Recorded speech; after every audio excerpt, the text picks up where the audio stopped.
On this Wellness Wednesday, they say you should never self-diagnose. Well, a single symptom could relate to myriad ailments that don't describe you, but you want to take control of your own health. Dr. Elizabeth Rodgers is back, and she is best known as the Sherlock Holmes of Health. So looking for answers, that's what you do best.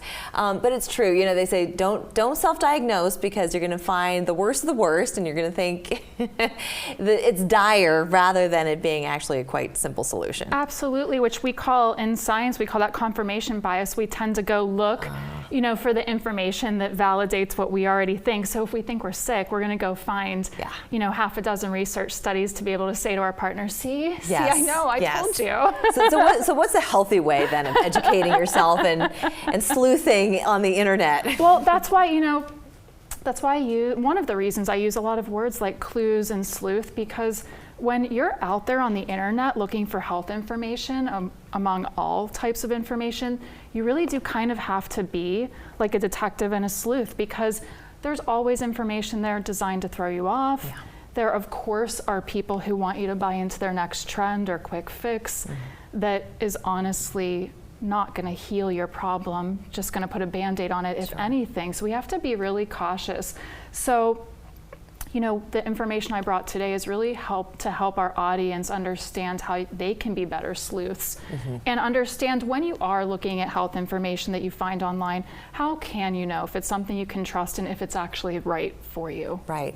Well, exactly. You know, and the alternative to a doctor telling you, well, you need to be put on this medication or that, you want to know if there could be a holistic way of approaching the problem to understand what it is, and something that I am a huge advocate for, and that is to know what your allergies are, because sometimes the solution can be so simple. All you need to do is go for a simple allergy test to know that you're eating a bunch of things in your diet that your body isn't agreeing with. And it manifests itself in all different ways.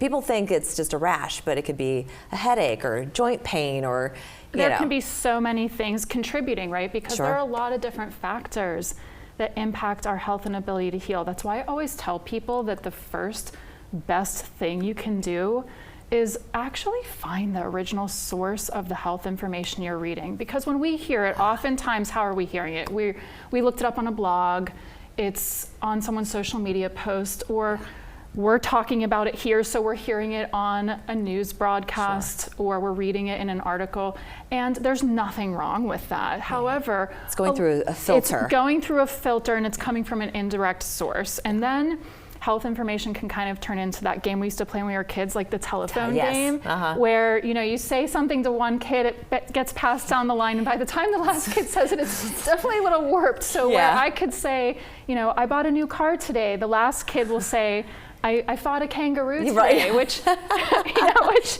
sounds really funny, but in the real world, when it's our health, it can have detrimental consequences. So it's really important to just go find the original source, because then you might find that what's really going on inside of that research isn't just safe for you to assume. And I also like that you say, look for the people who were in the study. So meaning the people who created the study? Good question. The people who volunteered to be a part of the study. So a couple of reasons.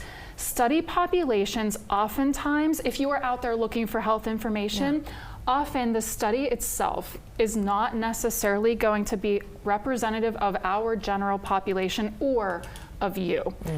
And then that means the results of that study and the results of any study are only applicable to the people in the real world who are similar to the people who volunteered to be a part of that study. We forget that. So for example, ladies, historically research has been biased against us, and still to this day, a lot of research studies exclude women and only include men.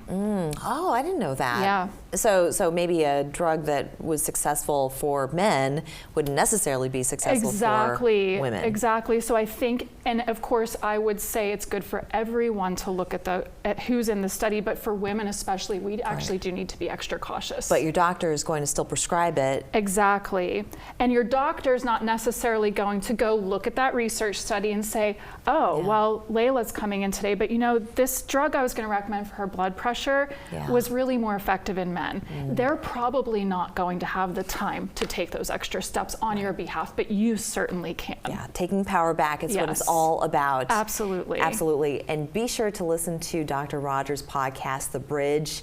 It's filled with really interesting interviews and just great information. You've got It great is. information. We so love having you here. Thank you very you. much for Thank all you, this great Layla. information. And for people who want more, you also have a website. What is it called? drelizabethrodgers.com. All right, go there. Super easy. Super easy. We're back in 2 minutes.